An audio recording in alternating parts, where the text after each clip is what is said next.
on this Saturday, October 26, 2024. Hello again, everyone.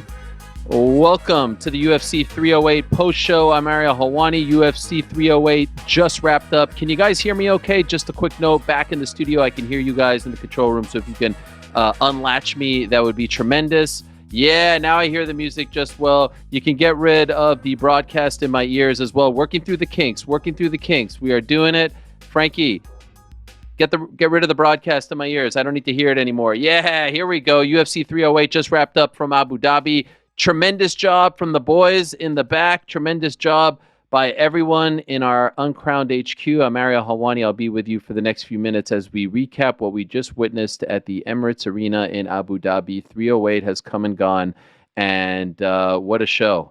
What a co-main event. And like I said, as I was watching it with GC and Rick, we have seen the birth of a superstar.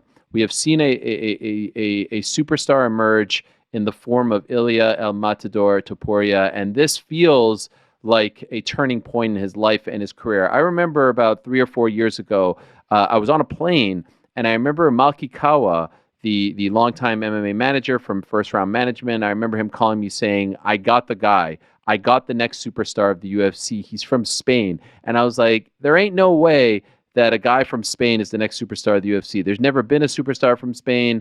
They don't have a historic, rich MMA fan base. It just ain't happening.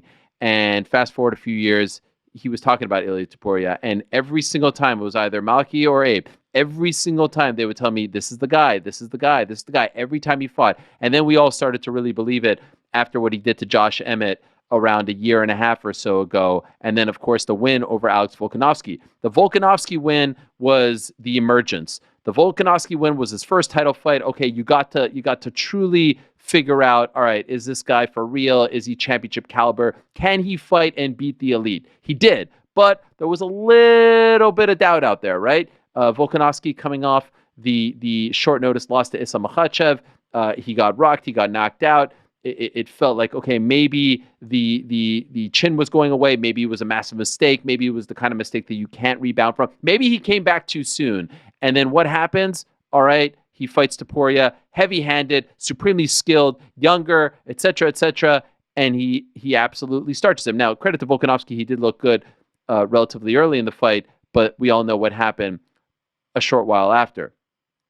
Now we get to Max Holloway, who's enjoyed a renaissance, who ever since the third loss to Volkanovski, which I have to say, I thought, all right, that was the beginning of the end. Not that he was looking old, slow, but okay, he's not going to be championship material. And that fight against Volkanovski did not feel like it was elite level fighting at a Max Holloway. I thought he'd just be sticking around for some fun fights. He gets a win over a Calvin Kattar. He gets a win over an Arnold Allen. He gets the win over Justin Gaethje, like those types of victories. And of course, knockout of the year as of right now, perhaps, against Justin Gaethje. He moves up to 55. He drops all the doubt, gets rid of all the doubt that he can't compete at 55 after what happened in 2019 against Dustin Poirier. He is on fire. He's never been more popular. He's never been more on point. He's smart about taking care of his brain. He's smart about sparring. He's smart about everything. Okay, this is it. This is a generational fight. This is the fight of the year. Everyone said when it was booked, this is the fight that we want.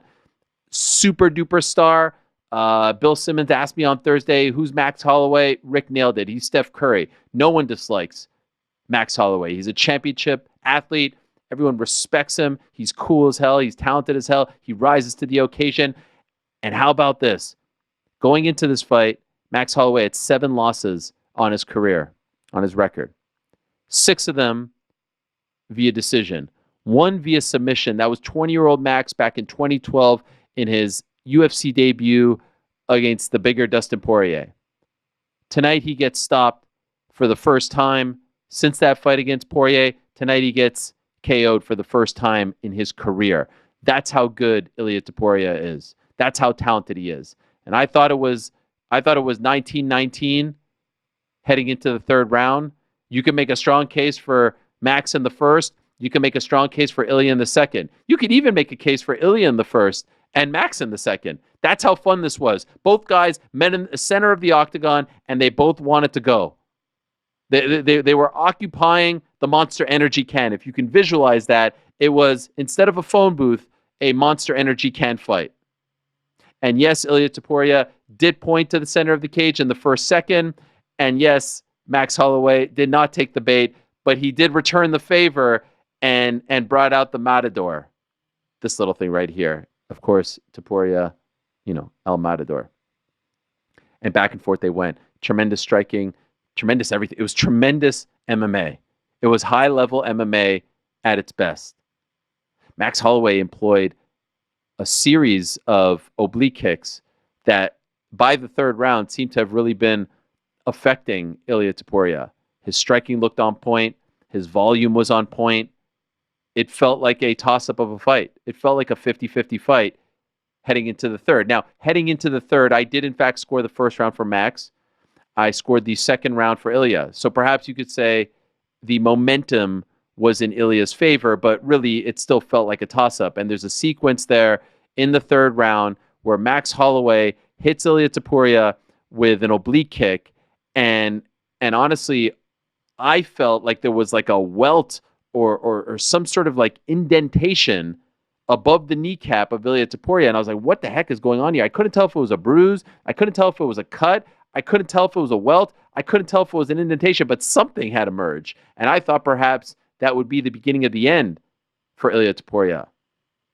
In fact, what happened was it was just the beginning of the end for Max Holloway, because from that moment, Topuria poured it on him and just brought out all the goods, brought out the dynamite in the left, in the right, went to the body, incredible series of strikes, and it all ends with a vicious left hook, a left hook that was reminiscent of prime Semtex Daly, who I still believe has the meanest left hook in the history of MMA. It was that clean. It was that vicious.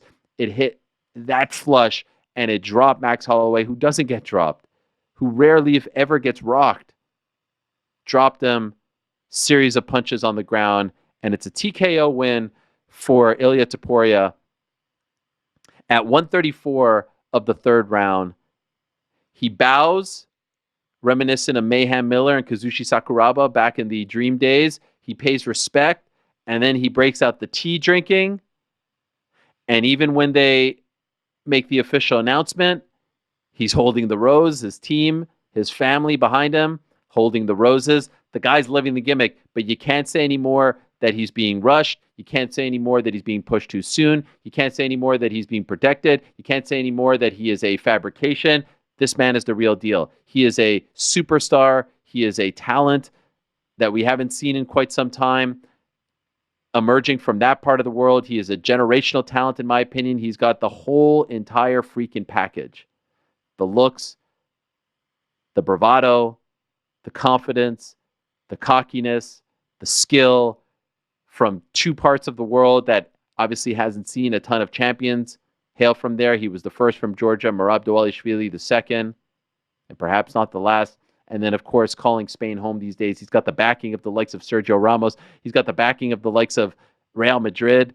He's got the backing of the La Liga president, who had to apologize for, of course it wasn't done this way, but unknowingly booking Real Madrid versus Barcelona El Clasico at the exact same time as UFC 308's main event and main card.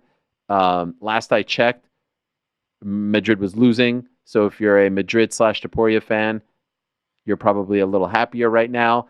And he's got it all. And even in this moment where he could have gotten on the microphone and said, I'm the king, I'm the new face, I'm this, I'm that, he showed great humility and respect to a legend like Max Holloway, but also to the next ones in line, and in particular, Alex Volkanovski. We also saw Diego Lopez cage side. He was the backup fighter for this fight. Not quite there. Probably needs one more, because we presume that Volk is next. And by virtue of the fact that they brought Volk into the cage, they did a sort of face-off, but it was more of an embrace. And he said, all the respect in the world. I'm paraphrasing here. Much love. He deserves it. I'll be happy to give him another shot at now my belt. And I thought he handled that perfectly. I thought everyone handled it perfectly. And so Illia Topuria is a freaking gangster. He's the freaking man. This is the birth of a new era at 145, and I feel even more so than after what he did in February against Volkanovski. But forget about 45. This is the birth of a new superstar. Every time I do one of these shows, every time I do one of these podcasts, they're always asking me, all right, who's the next guy? Who's the next guy? He could very well be the next guy. Now, I don't care about, pound for pound rankings, this, that, and the other. This guy is a superstar. This guy is an absolute superstar. As I'm saying this right now, the last guy that we felt this way about, Conor McGregor, tweeting 43 seconds ago, call me. Say what you will. It would 1,000% be one of the biggest fights in UFC history. Arnold Allen tweeting, no questions, amazing performance from Ilia Topuria. Henry Cejudo tweeting, Ilia Topuria is the fighter of the year, not Alex Pereira. We could get to that. That is certainly a hot take. Issa Makhachev, congrats, champ. It was amazing. Keep your head up, Max. You are a legend. Alan Jobin backing up what I just said. Obviously, this performance, but this humble side of Ilia as well, will build his fan base. Couldn't agree more. Kamaru Usman saying, damn, that left hook was crazy. Congratulations, Ilia Topuria. Juliana Pena saying, congrats, champ. Josh Emmett saying, hell of a fight. Congrats, champ. And on and on and on it goes. And those are the best of the best. Those are the best of the best paying respects to this guy, showing him love. That is, I'm blown away by how he did it, against who he did it. Everything about the whole package just screams superstar. They have to figure it out. They have to get him to Spain. Dana White saying on Thursday that they're talking to Barcelona, that they're talking to Madrid. They have to figure this out. They have to get him to Spain. They have to get him in Madrid in particular because he is a Madrid supporter. He is a Real Madrid guy. Get him at the Bernabeu. Come on. They've got a retractable roof. This is the time to do it. I know they don't like doing these sorts of things, but they have to figure this out. They just have to. This is the time to do it. Ilia Topuria, the reigning defending UFC featherweight champion, he improves to 16-0. Max Holloway 26-8, and we were talking about this earlier with the guys. We were talking about, in a rare moment, if the UFC is being 1,000% honest with you, if you would ask the brass, if you would go to them and say, hey guys, who do you want? Who do you want to win? Who would it be better for the business and for the company if they won? Who would it be better for the business and the company if they won? Who would it be? I think they would have said before the fight Ilia Topuria for this reason, because of the marketability, because of where he's from, because of the age, etc., all the things I just went through. But this doesn't hurt Max Holloway. He's been a champion before. This isn't a Dustin Poirier situation where, he never climbed the mountain. He never got there. He never got the moment. No, he's been there before. And don't forget, Max Holloway is technically a champion.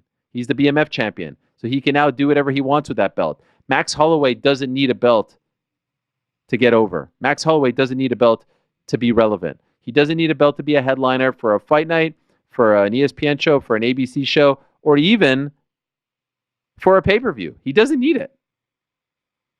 That's how big of a deal he is. That's the kind of legend that he is. He doesn't need that type of, blessing, pardon the pun.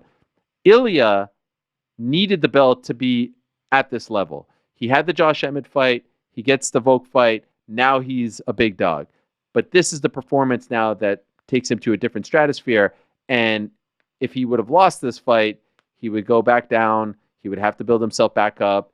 And you can't talk about Madrid. You can't talk about Barcelona. You can't talk about Spain. You can't talk about all these fun things.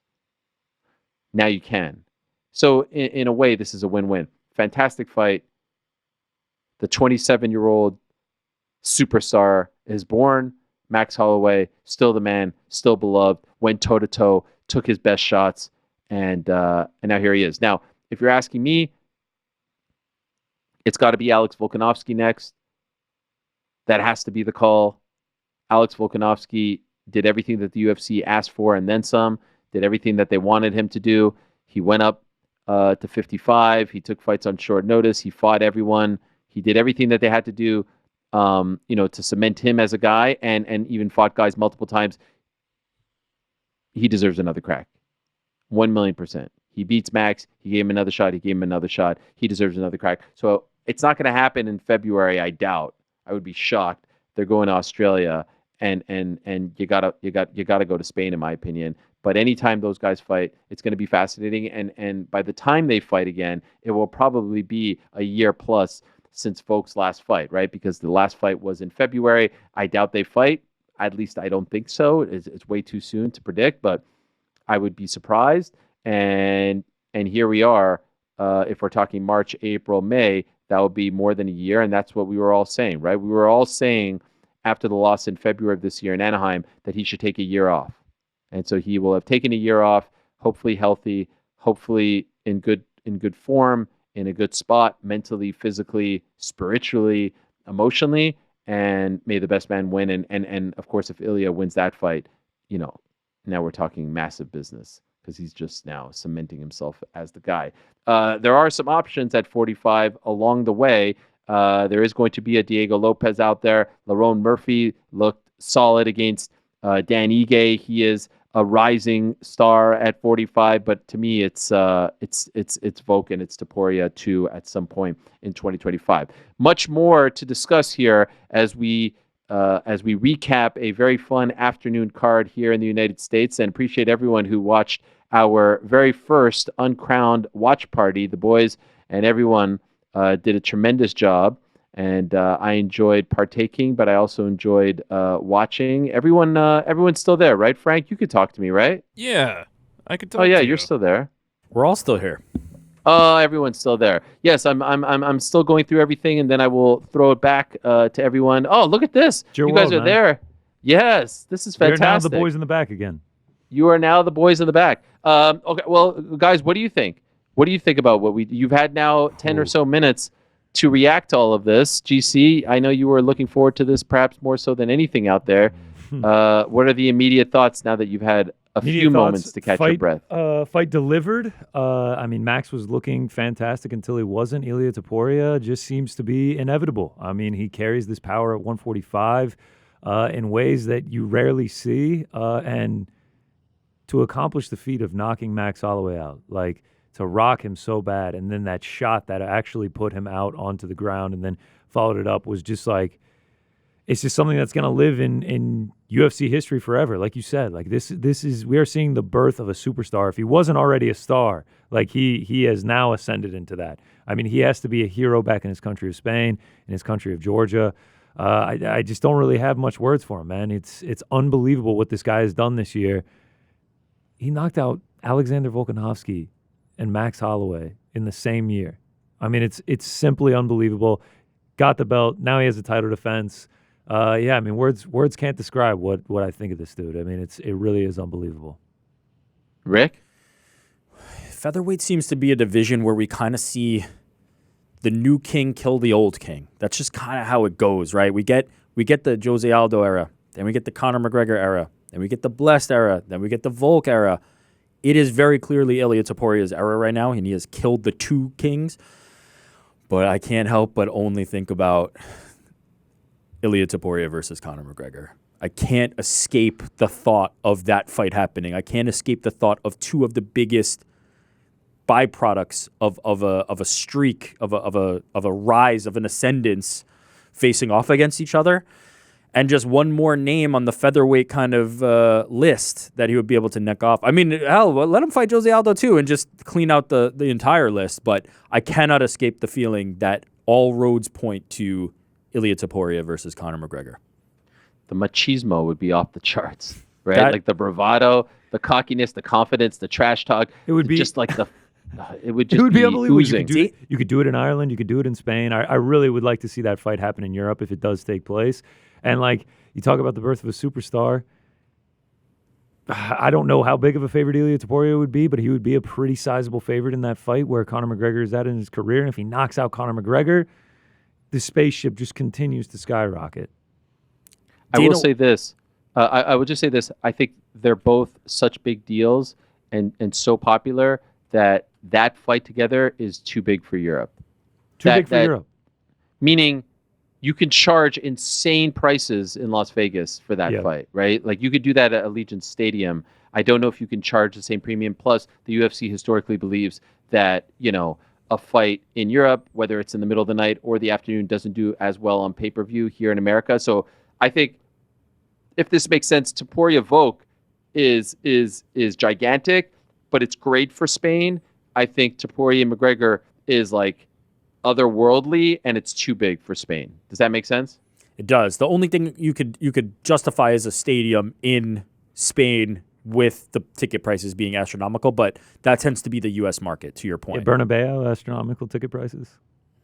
I don't know. I don't know if that's even possible. Listen, I I don't know. I would don't know love if it is nothing more. either. We've seen enough Vegas mega fights. I would love nothing more. That stadium, that new stadium, what they did to it is phenomenal. I would love nothing more, but I just don't know if it happens. We could talk more about this, and of course, a reminder that we will be talking a hell of a lot more about all this on Monday's program as well. When we have, it's always tough in the immediate aftermath of all these fights to react right away. But I do have to give Khamzat Chimaev his flowers, because what he did in the co-main event, just as impressive in my opinion. I will say it, mea culpa. I got this one wrong. I thought that Robert Whittaker was going to come out and put on a show and put out a statement that he is the number one contender at 185, that he still got it. Y'all must have forgot the Reaper, Bobby Knuckles, etc., etc., etc. That did not happen. It was pretty much Khamzat from the jump. He shot right away. He was as relentless, as hungry as ever, and it didn't even last very long. I thought, this would be a 5-round, maybe 4-1, 3-2 win for Robert Whittaker. It lasted a little over 3 minutes. That was it. 3:34 to be exact. Round 1. Face crank. Submission for Khamzat Chimaev. In my opinion, perhaps his most impressive win since the early days when we were introduced to this guy. Remember back in the midst of the pandemic, July of 2020, the John Phillips win starches him. The Reese McKee win starches him. Comes back, and that was within the span of 10 days. Comes back a little over a month later and starches Gerald Mearshart at 185. The first 2 fights were at 170, 185.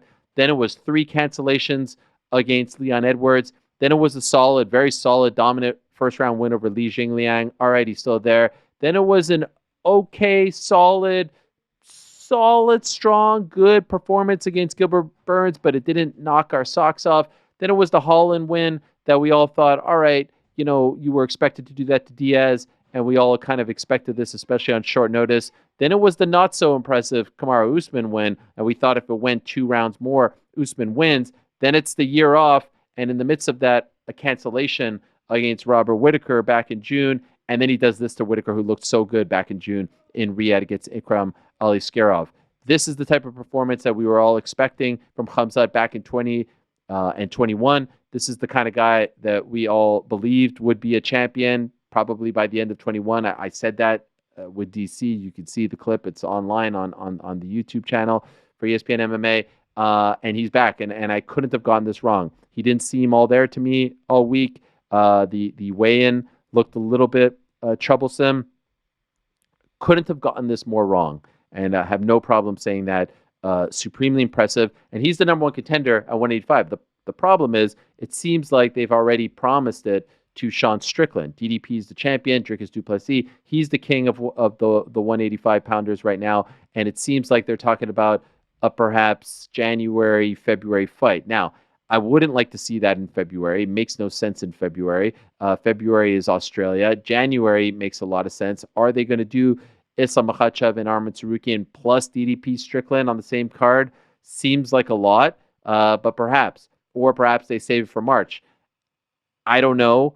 I'm not in favor of promising people title shots and taking it away, but I would say right now, Khamzat Chimaev versus DDP is infinitely more interesting than Sean Strickland versus DDP 2. We saw Sean Strickland versus DDP 1. Solid fight. Nothing to write home about. It didn't knock our socks off. Khamzat fighting for the belt finally against DDP as unorthodox and awkward and just kind of like relentless as DDP is, I would love to see him in those moments, in those scrambles against the likes of Khamzat. But if this Khamzat shows up, I don't know right now who's beating him at 185. If this guy shows up who appeared to have popped Robert Whittaker's jaw, who appeared to have like neck cracked him to the point where his jaw got displaced, that's insane. This reminds me of those videos of like Ben Askren squeezing a watermelon and the thing just exploding. That's what I felt like I was watching when I saw Khamzat Chimaev do that to Robert Whittaker. Just insane power, insane strength, insane skill, insane talent. Blown away by that. For different reasons, of course. As blown away by Khamzat in the co-main as I was Ilia in the main. And so the question is, do they call the audible and give it to Khamzat? Or do they say, Khamzat, you wait? I mean, he's only fighting since September of 2022. Since his win over Kevin Holland, he has fought once a year. September of 2022, October of 2023, October of 2024. Now, the massive elephant in the room is his travel situation. It's hinted at, it's alluded to. There's no clear-cut answer. I do believe if 45 becomes 47 in 2 weeks, that could be rectified. We've seen it happen back in the day. This isn't me just talking smack or just throwing out theories. We saw it happen. Just ask Darren Till and many others. So that could help. But if he can't, in fact, fight here in America, that is a massive problem. You can't have someone fight for your belt and potentially become champion if they can't defend the title outside of like one region. That's a massive problem. That makes no sense. That's never happened before and would hamstring and handcuff the UFC. So perhaps they figure that out. Hopefully they figure that out. And the question is, do you pull the trigger on this fight right now, meaning Khamzat versus DDP, or do you play out Strickland and DDP and then hope that the whole situation gets resolved, and then you go back and hopefully by, I don't know, if those guys fight in February, March, like, I mean, honestly, it could work out to October. They might get, it could literally be the next Abu Dhabi card or maybe a Saudi card in the summertime during Riyadh season. But right now, 14-0, Khamzat Chimaev is still a beast. This was a true y'all must have forgot moment. If there ever was one, this is one right here, because I think after the Usman fight, which was almost exactly a year ago, a lot of people, including myself, were thinking maybe he's just not going to be the same guy. Don't forget, this is a guy who retired after COVID complications, coughing up blood, saying he didn't have it anymore, saying he didn't want to do it, wasn't feeling well. Then we find out he's not feeling well and has to pull out of the Whittaker fight in June, on the day that we found out that McGregor was out. It was problematic. It was troublesome. But all that is out the window now. Khamzat Chimaev, in my opinion, the number one contender. The only question is, does he get it next or does he wait? I think if they've in fact given Sean Strickland their word, then you go ahead, you give it to Strickland, and Khamzat fights the winner. There was another question that was similar to this one on this card, and that was, what do you do with Magomed Ankalaev, currently the number one ranked light heavyweight on this unbeaten streak that rivals anyone in the division. Of course, he fought for the belt.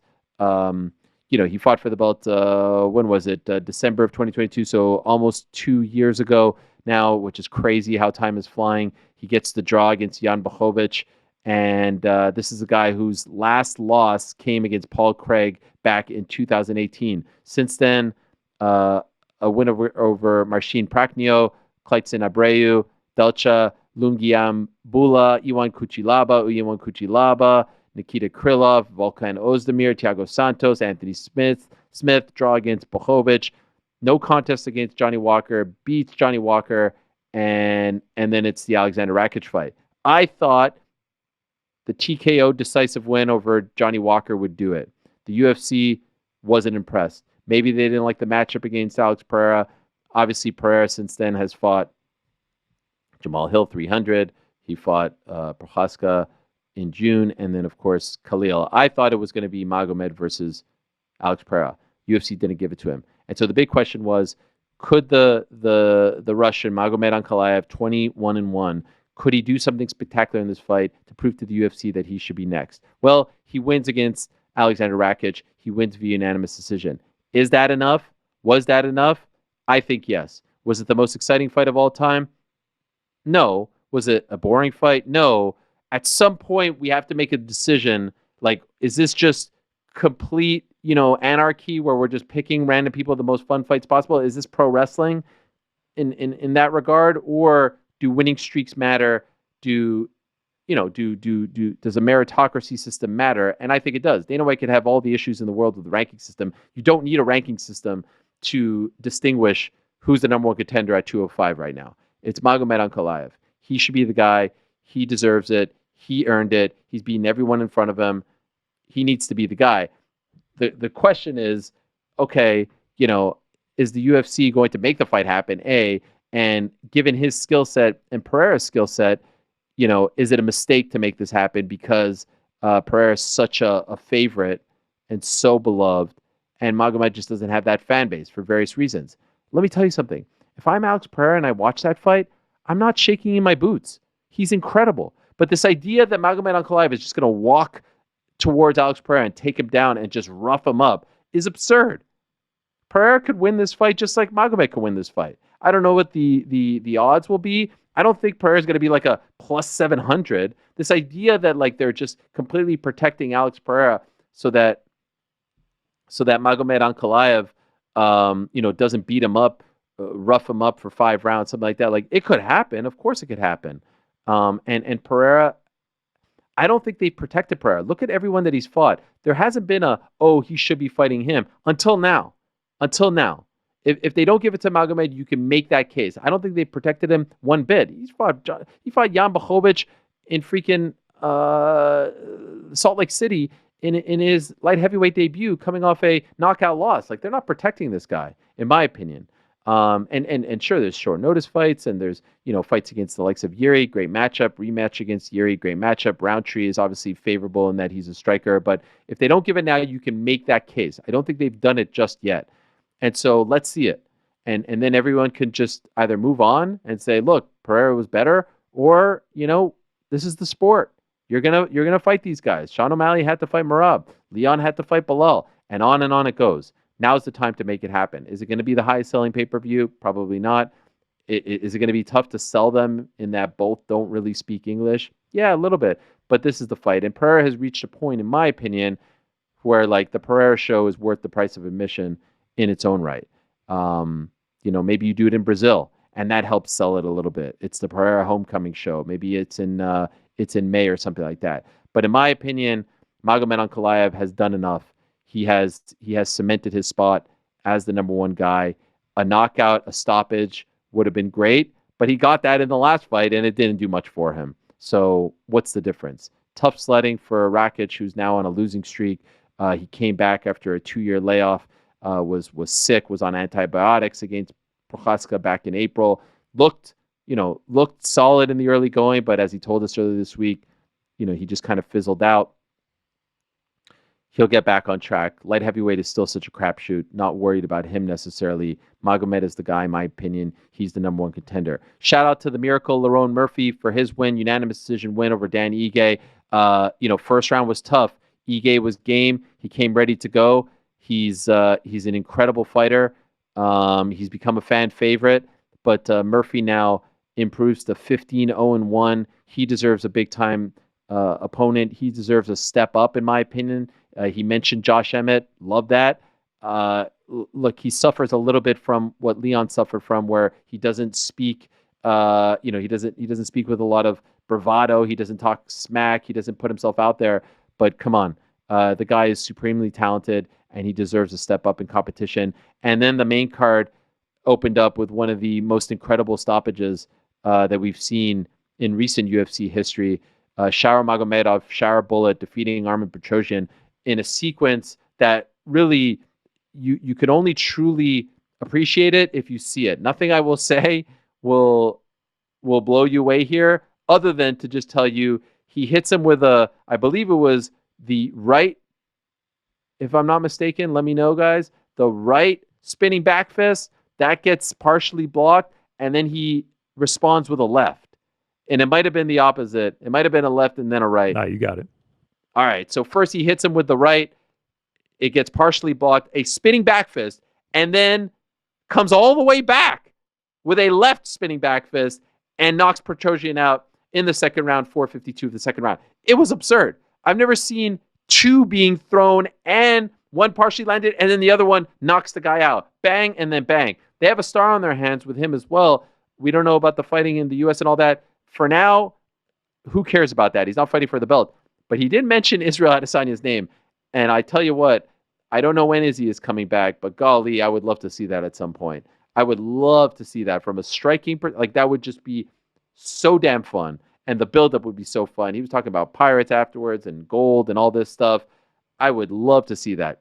Probably they don't do it off the jump. I mean, they did do BSD versus Poirier. They've done some of these matchups now where it's like 11 versus 2, 13 versus 3, etc.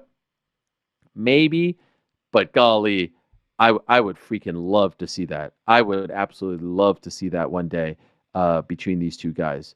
Char Bullet is an absolute star. He too has the look, he's got the vibe, and he just delivers.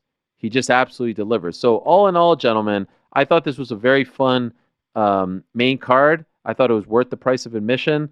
If you paid for it, if you were live, if you were watching on pay-per-view, this was tremendous theater, if you ask me. Agreed? You can't ask for a better ending, right? Like, certainly the action leading into it was exciting, significant. You touched on Shara Bullet's knockout, which was one that I've not seen quite in that fashion before and definitely going to be on the knockout of the year list. But when you end in the way that we did with the performances by Khamzat Chimaev and Illia Topuria, it's aces. It's A+. Performance of the night bonus, Khamzat Chimaev, Illia Topuria, Shah Magomedov. So Shocking. The three gentlemen. Yeah, I mean, they gave 3. They don't usually give 3. Am I wrong? They usually do 2 and 1. Fight of the night is Mateusz Rebecki and Oralbai. Miktibek Oralbai, who had an incredible fight. There was no doubt on that one, fight of the night. You know how you know a fight is incredible? When you don't know like whose blood is whose. Yeah. The whole it was canvas just like, was soaked. They were both soaked and the canvas was soaked as well. Yep. Insane. Currently, by the way, on DAZN right now, Regis Prograis and Jack Catterall involved in an incredible fight. Regis Prograis has been dropped twice by Jack Catterall, so this could be a huge moment for the UK boy fighting at the Co-op Live Arena. I hear, by the way, Frank, I hear a little bit of an echo. I don't know if it's because the audio's up in the control room. Yeah. Yes. I don't know if you read these out. Sorry, I've been please grinding away back here. Odds were released for Khamzat Chimaev, DDP. I have not read them. Tell us. Sean Strickland. Khamzat minus 200 to DDP's plus 170, and Khamzat Chimaev minus 250 to Sean Strickland's plus 210. Wow. So, fairly big favorite in both those. Not a massive favorite, but favorite. Any of those surprise you? No, not after today's performance. No, that's the he didn't give Robert Whittaker a moment and then broke his jaw or whatever he did. The picture that's come out. We showed the picture. I don't know if you were able to see it while you were talking about it. Did you see this picture, Ariel? I haven't been. Which picture? Okay, Robert Whittaker's jaw. Jordan, can we put the yes the picture back up? I just sent it to Jordan, so I didn't know. Yeah, that's absurd. The way I can't get the way that he tapped out of my head. The just urgency to tap, that's how wrong something went, and the sheer dominance that he just asserted over one of the best middleweights in the entire world, one of the best middleweights ever. Yeah, period. Yeah, just walked through him. He was nothing through him. I visually can't imagine someone being able to stop him with where he's at right now. He said before the fight, this is the best he's ever been. He's got the new nutritionist. He's got the pharmacologist. His son has to do one more surgery. Then he'll be in good health. And it feels like everything's kind of coming together for him. And that's a scary thought for the middleweight division. There's a part of me that wants to get into it all with you guys, but I also want to save a little bit for Monday. And you guys have been talking a lot as well. I do want to remind everyone watching that at 7 o'clock, if you're a Knows It All member, Meaning if you're one of the new members here, and by the way, thumbs up to the chat, the people that have been riding with us since when? When did the first fight start? 11:30 was it? We came on. You guys came on at 1:45, Yeah, but the card started at 11:30. Am I wrong? No, card started Something at 10 a.m. this morning, brother. No, not 10 a.m. What? The card? Yeah. I was watching. Are you sure? I was watching Renat Fakhrdinov. It had to have been like 10:30 or something like that. I was still at soccer at 10 I guess the a.m. first fight came on at like 10:15. Okay, in any event, it's been a long day, but long day. Here's the thing. You know that usually there's fights on Saturday. There's a big boxing event going on right this moment.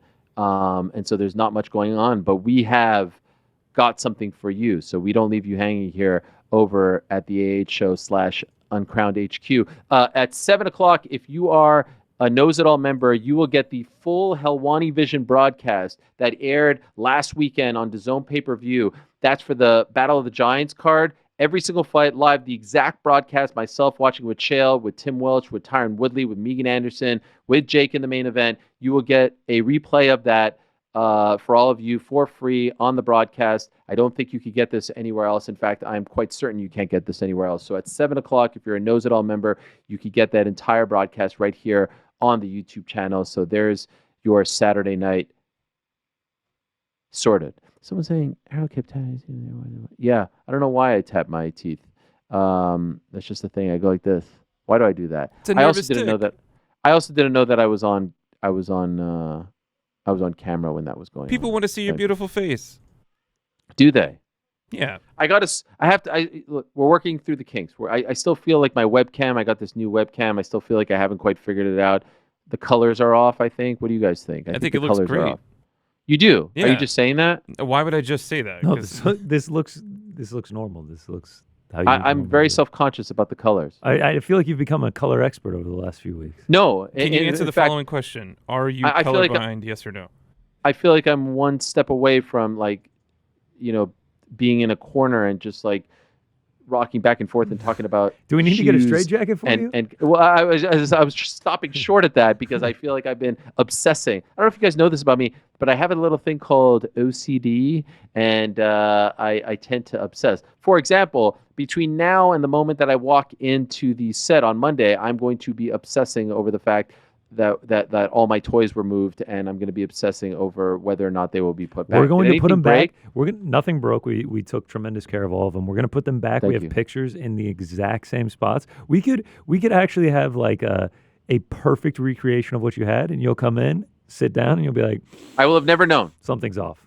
No, I'm saying, I'm saying we're going to make it perfect, and you're going to be, I can see you now, you're going to be reaching over the laptop like this, moving them a little bit. You're like, there's a method to the madness. You were like, there's a dust There's a method here. to the madness back here, you guys. Something's off. That's just me tinkering. I like the tinkering. We're working out the kinks. We're working out the kinks. Always.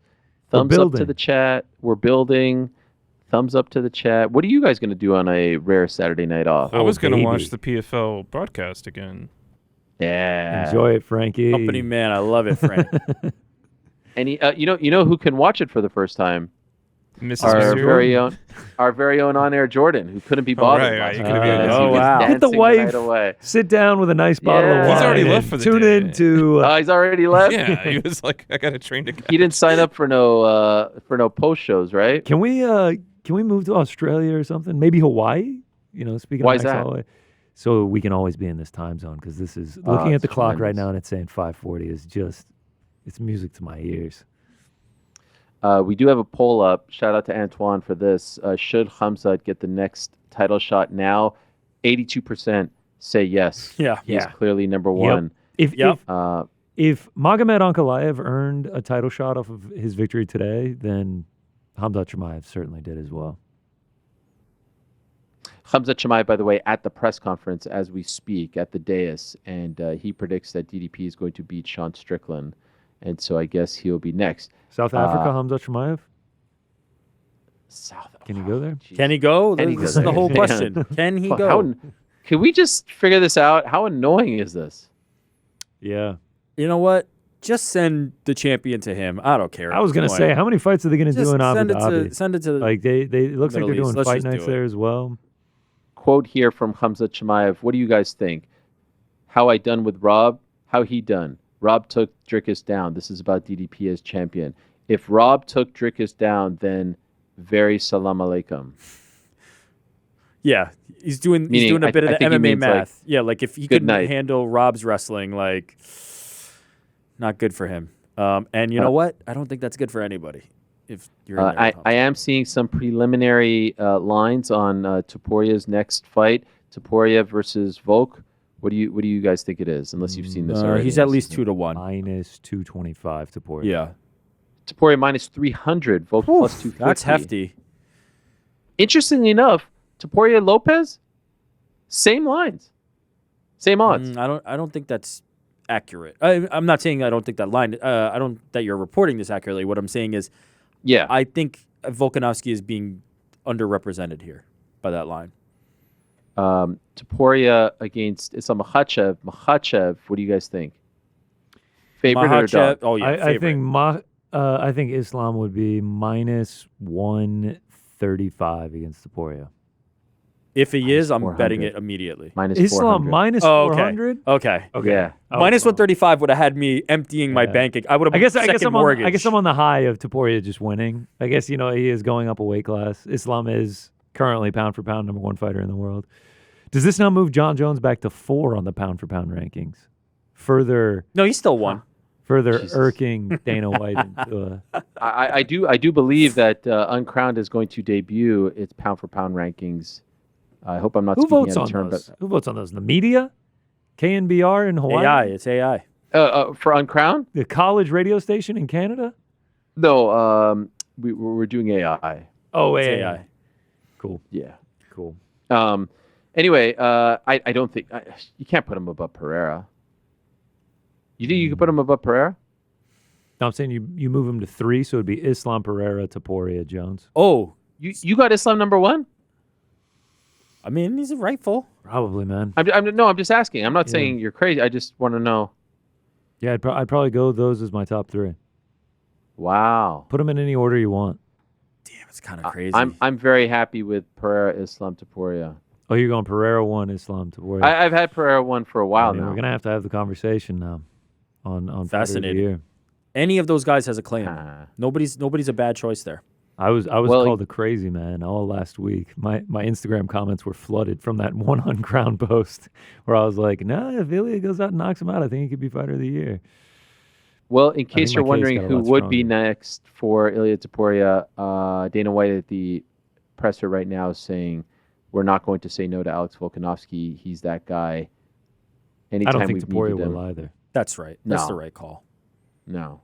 Topuria is incredibly respectful to his opponents post-fight. Are you saying right now, if you had to vote on Fighter of the Year, that you're leaning towards?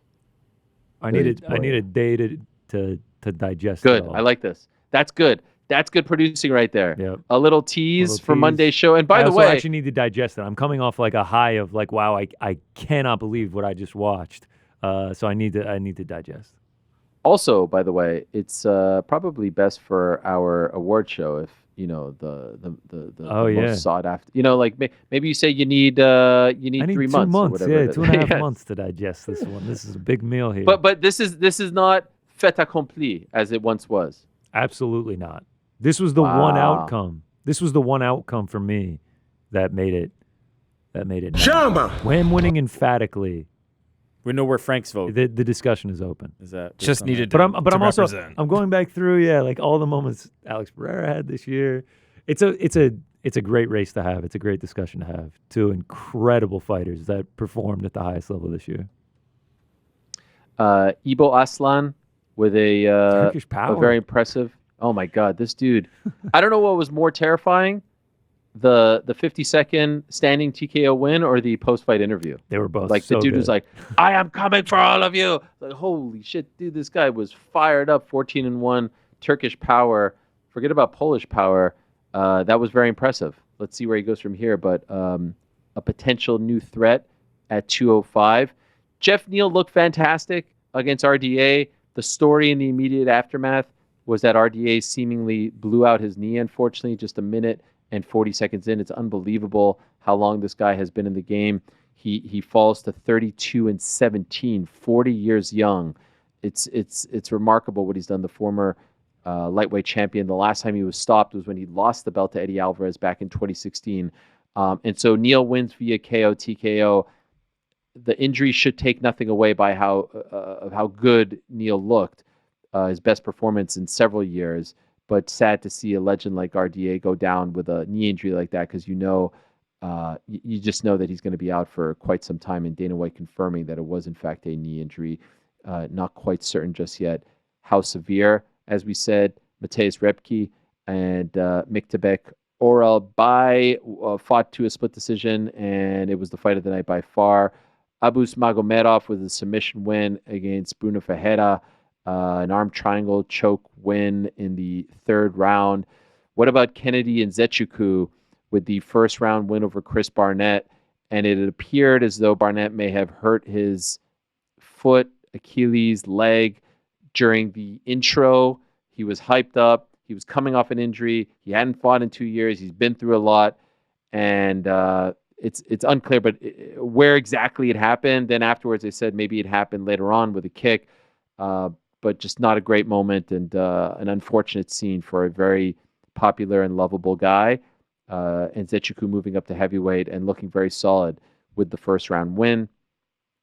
Farid Basharat with a unanimous decision win over Victor Hugo. Ismail Narduev with a decision win over Bruno Silva, a unanimous decision win. And the night started, guys, with a very controversial decision win for Rinat Fakhretdinov. I totally screwed that up. Nailed it. You may have. Yeah, over Carlos Leal. But I think most people believe that Carlos deserved to win that fight. So it was a bit of a tough start as far as the judging was concerned. And there were a couple of other head scratchers. But as far as the main and co-main were concerned, we didn't need them. We absolutely didn't need them. Tremendous stuff. Decisive wins. Decisive finishes.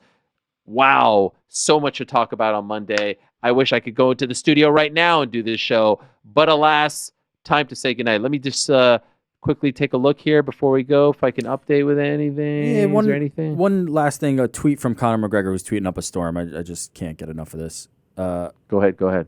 Good little fighter. Too small for anything substantial, in my opinion. He was getting chewed up there. This man wants that fight, and I want that fight. Desperately. Can he make 145? Yeah. Yeah, that would happen at 170 for sure.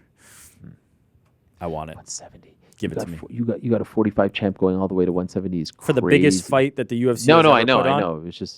It's just you know. If Illia Topuria beats Volkanovski again, and then the next fight is Conor McGregor, that perhaps would be the biggest fight in UFC history.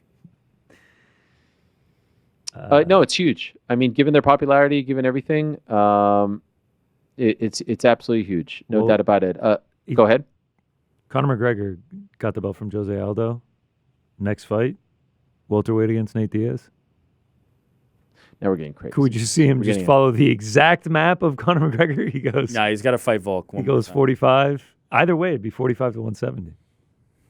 In case you're wondering, 117 to 108, 116, 109, 116, 109 for Jack Catterall. He beats Regis Prograis. Huge unanimous decision win for him. A couple other notes from from Dana White before we say goodbye. And shout out to Aaron Bronstetter. He does a great job of recapping Dana White's post-fight press conference. He's at the dais as we speak. Look at that Samsung logo back there. What am I doing? Oh, my TV. Hey, I've been sitting here for a while. That bookshelf looked. It had such great thanks, depth. guys. The depth looks amazing. I've been exposed. No, it happened one time when I was on SportsCenter, so it doesn't matter. But, you forget about it. These are the things that happen when you are home.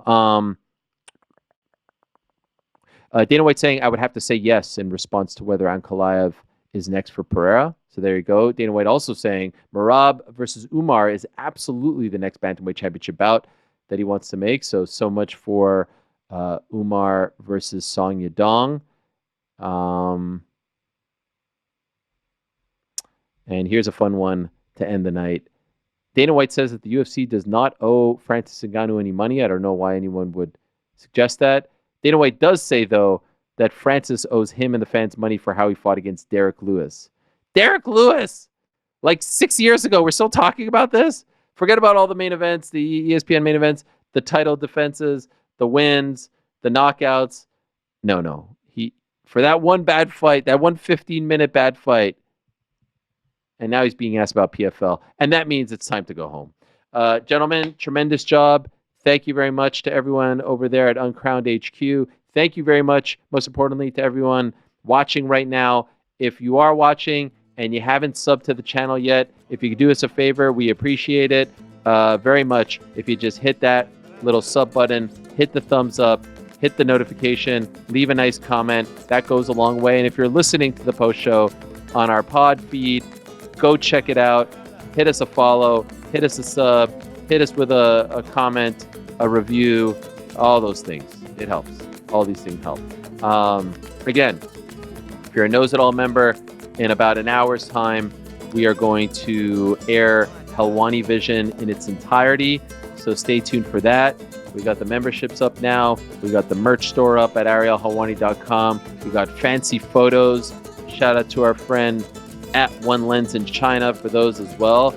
And we've now officially completed our second full week of the Uncrowned era. And you know what that means? That means we get to do it all over again on Monday.